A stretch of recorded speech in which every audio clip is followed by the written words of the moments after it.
Yes, good evening. What's your view? We have seen the president of Nigeria, Bola Ahmed Tinubu, saying Nigerians should not protest. Give me time, let me do wonders.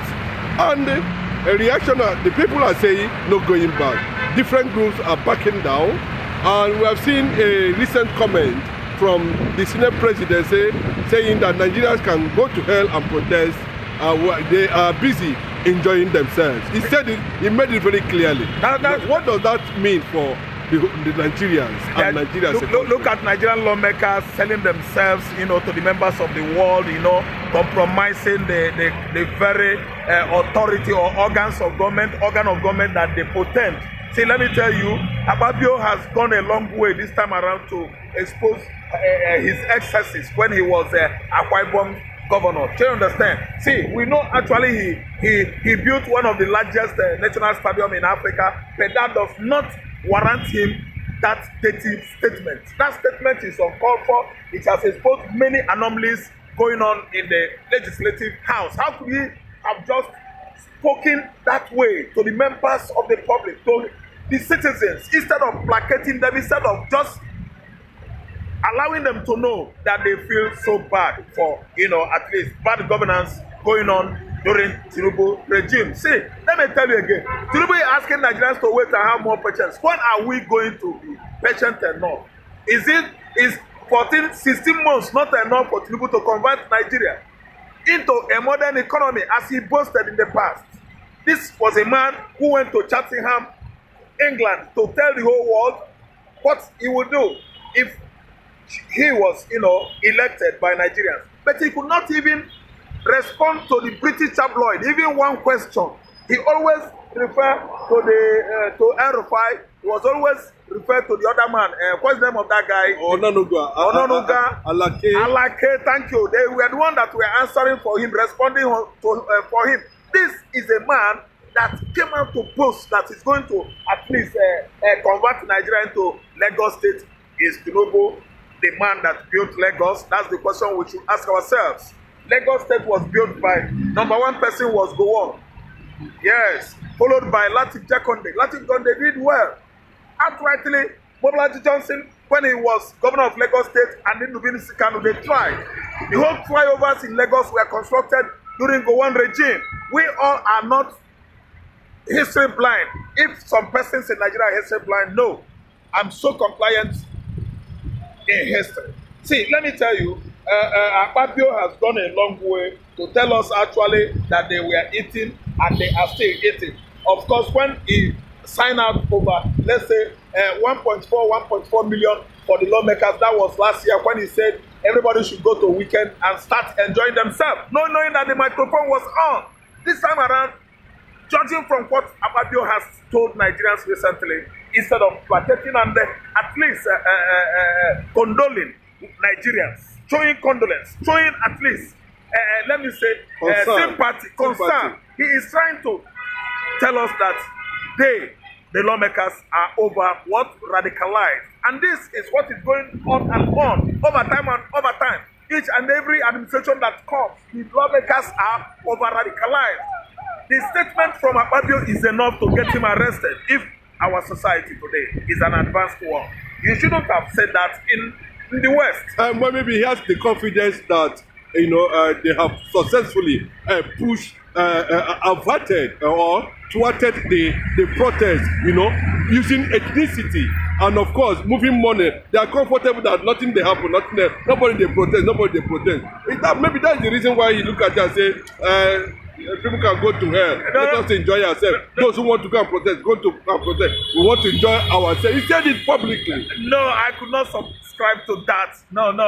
That the protest might not hold. Maybe they have bribed people out. You can bribe some people that are not going to bribe everybody. It's taking ethnic dimension. Yeah, it has taken ethnic dimension because Yorubas are bent on traditional system of what?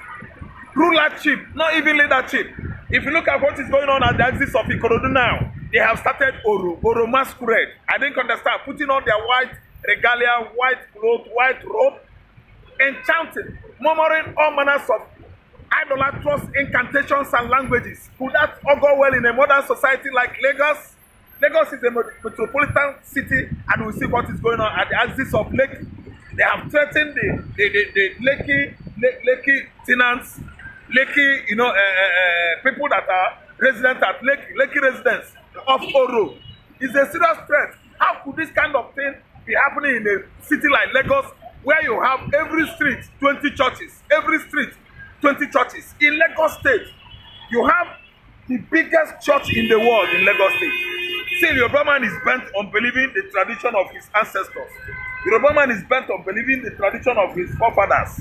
Yoruba man is still remembering Shongo, Orumila, Oshogo goddess, Oro, masquerade, Egugu, Juju, and all manner of deities they are worshiping in this part of the world. That has gone a long way to tell us how unrefined, uneducated, unexposed is Yoruba man. So let me tell you, come what may, protest is coming out, it's coming. It's raging. It's fast approaching. Come what may, tomorrow, rage is going to envelop the whole country. I call it rage or fury, because the government of the day, they could not check their excesses. All of them are too astute, looking at the advantage side, where they are making money, where they are gaining, where they are bagging and stealing money. I don't know what I understand. Siphoning money into the West, into the various private classes, accounts. It is wrong. So what come what may, whosoever among the lawmakers, among the people from the office of the presidency, insinuating that they will buy Nigerians over, it's a lie. Currently now, they're still in a marathon meeting, from one meeting to the other, no solution. I don't know what the meeting is all about, but it looks like they are holding meeting, the Senate is holding meeting. The president has mandated the Senate to engage in a marathon meeting with ministers, with senators, with whatever, to see how they can be able to, make sure that they sabotage the protest at the end of the day. But what's your reaction to that? You call it marathon meeting. I call it things fall apart. The center could not hold. That is, there is fire on the mountain. Every one of them, each, they are running helter-skelter this time around, because they find out that the falcon could not hear the falconers anymore. So what happened is that the marathon meeting they are having every here and there connotes, you know the meaning, what it means. It means that they are scared. They are afraid of Nigerians. They are afraid of the unknown. They are not trying to, pretend the fact that they have money, they have the security, every security apparatus of this in this country belongs to them. This time around, they are afraid of the unknown. They don't know what the aftermath of the prevailing protests will be. All of them are intimidated already. They are down with fear. But the police security from information we are getting is that the security is out to show in a show of force. Let me put it that way. But Nigerians are reacting to that. Yes. What is considering the fact that it is their constitutional right to protect Nigerians, yes, while they are going about their civil responsibility.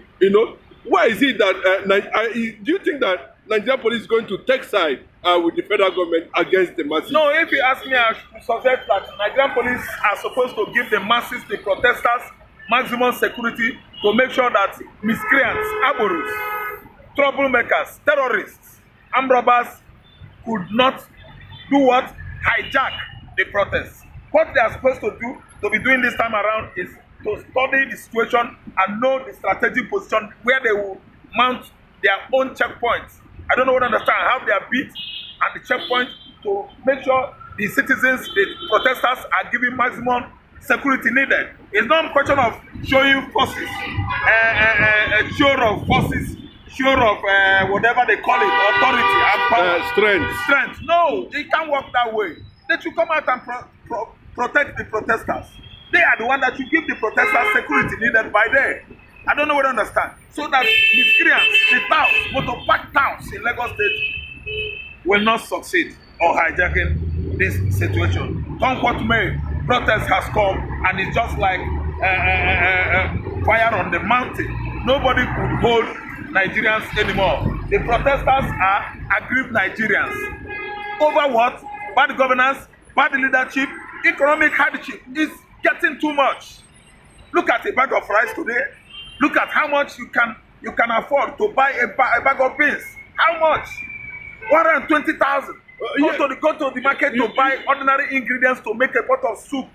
You end up spending 16 to 20,000. So this Nigeria here has turned to hellfire. Tinubu administration is bent on using tight-handedness, at least spice and the scorpion on Nigeria. If he says, I don't think he's capable. That's a show of incompetence, you know, because he does not understand the language, you know, of administration at that level. You know, he doesn't know how to go about it. But no matter how do you look at it? At what point will you be satisfied that this process was a success?